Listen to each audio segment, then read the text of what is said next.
蒸米饭直接加清水是大错。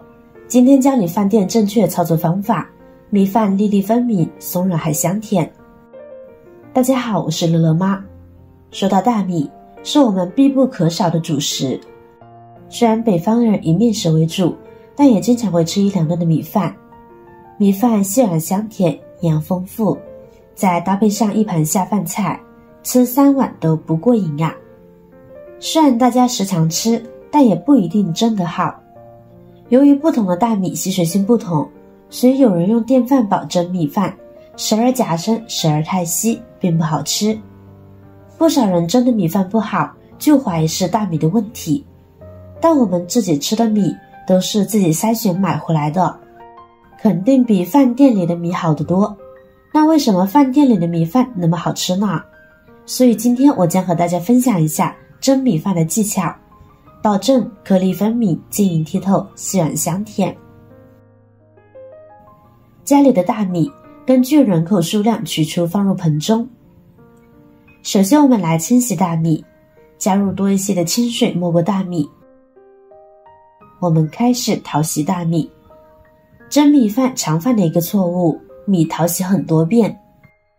很多人淘米时一淘就是4-5遍，连搓带洗，恨不得给大米去层皮。这种做法是十分不可取的，容易造成水溶性营养素流失。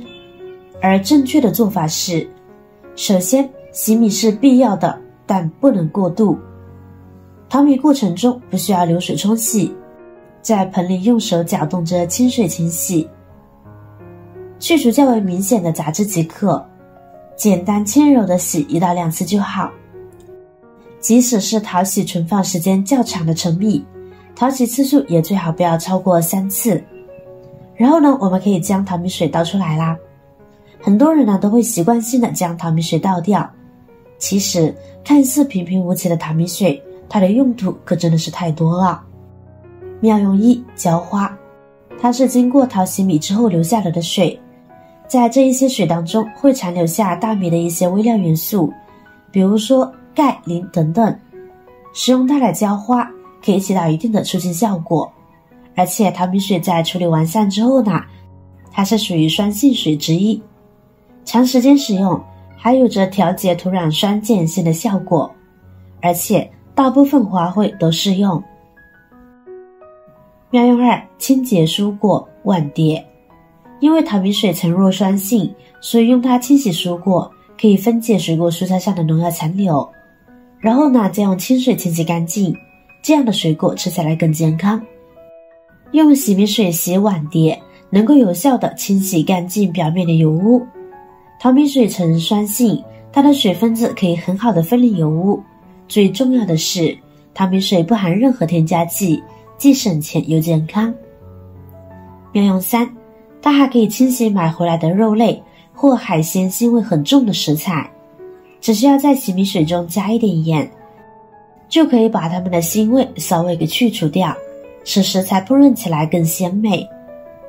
妙用4：去铁锈、洁白衣物等等，好处真的是太多了，有需要的朋友真的可以了解一下。好了，说了这么多，我们言归正传。这会儿加入多一些的清水，我们来淘洗第2遍。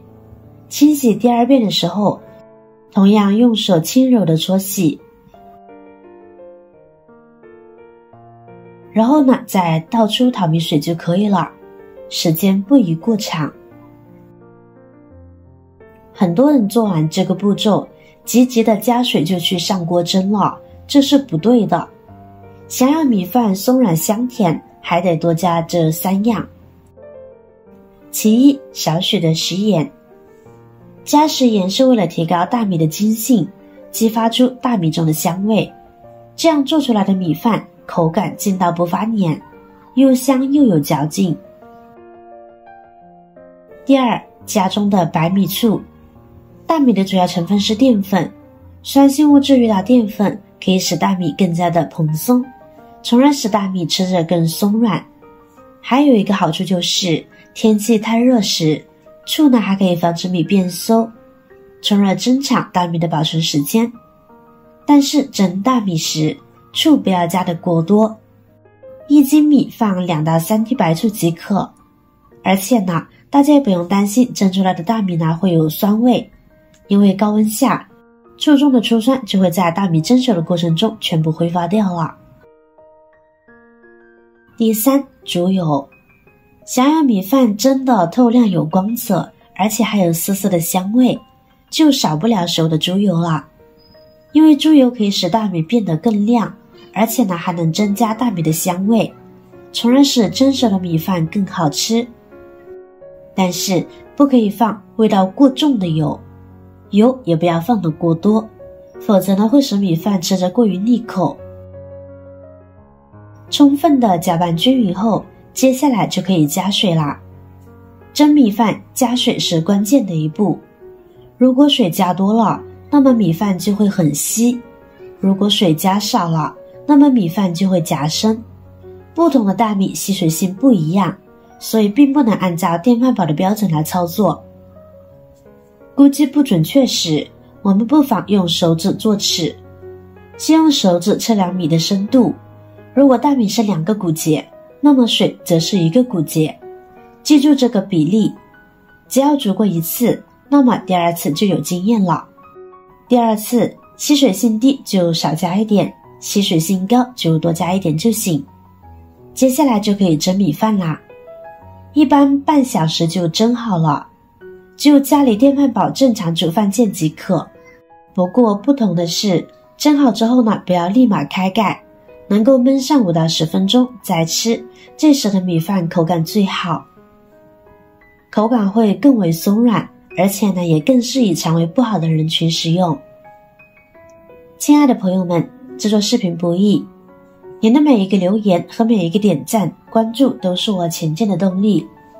如果觉得我的视频对您有帮助的话，请您给我点个赞吧，感谢您的支持。用这个方法蒸的米饭颗粒分明，香软可口，不稀也不硬。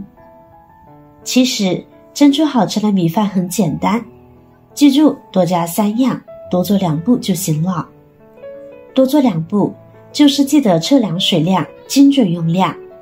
再就是米饭蒸好之后焖一会儿，米饭颗粒饱满，粒粒分明。